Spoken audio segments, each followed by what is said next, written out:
talagang hindi na may focus pa kasi talaga sila.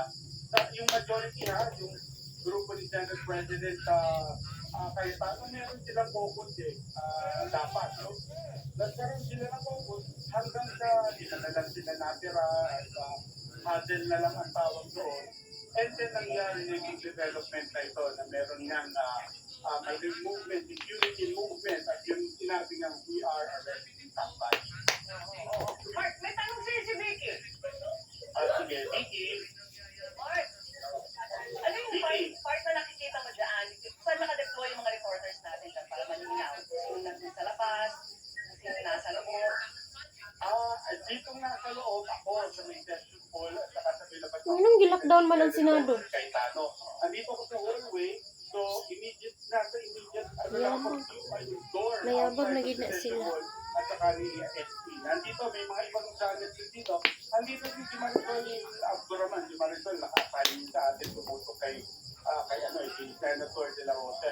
And then, sila Sandra Aguinaldo, nasa baba yan, sila Ian Cruz, nandito rin. At dahil of course, hindi lang naman dito ang nangyayari. May nangyayari sa mga project sa Labas City.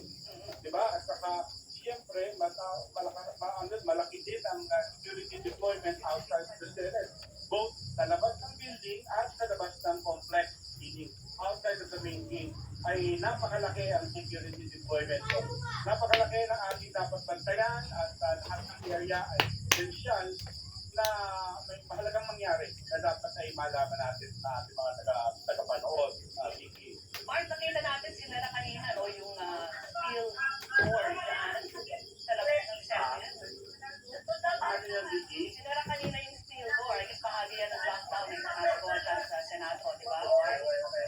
Oo, umaga pa lang, talagang sinivert na yung pagpasok ng lahat. Yung main gate dito, yung gate 1 ng Senate, hindi na talaga yung natandaan ng kanina umaga. Pero kung dahil nag-lockdown na, ay wala na talaga. Wala na makakapasok at makakalabas sa anumang lapisan ng complex na ito. Both the building and the complex. Sige, Mark, babalikan ka natin. Sa sandali ito, punta naman natin si Sandra Aguinaldo. Sandra!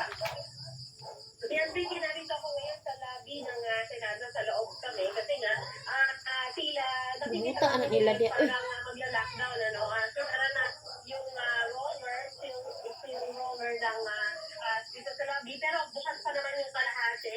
At nag-aantabay tayo kung ano yung susunod na mangyayari. Meanwhile, kanina kasi nagkagulo din yung media review. Open. Alerto kami kasi merong white van na dumating. Pero hindi clear kasi kung para saan yun.